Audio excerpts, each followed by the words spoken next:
1,615, eccolo il numero sognato da tutti gli automobilisti. È quanto costa un litro di gasolio nel distributore più economico della provincia. Siamo a Col San Martino, comune di Farra di Soligo. Un prezzo più basso in Veneto lo si trova solo in una pompa di benzina nel Veronese. Qui, attratti dallo sconto, arrivano auto e camion da tutto l'Interland, merito del passaparola.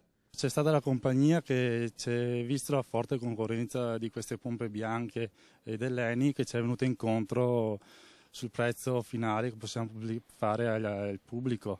Di fronte agli sconti bisogna adeguarsi per non perdere clienti ed allora ecco che a macchia di leopardo in altre stazioni di servizio compaiono gli sconti. Qua è più economico, in effetti.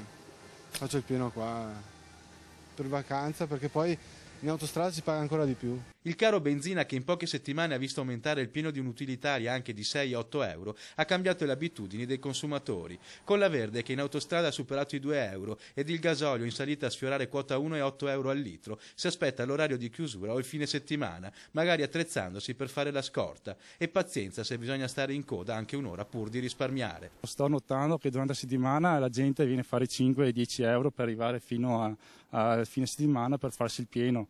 Durante la fine settimana c'è chi viene addirittura con le taniche. Adesso sta aumentando, un disastro adesso. Quando hai vuoto il serbatoio devi farla lo stesso anche se costa cara.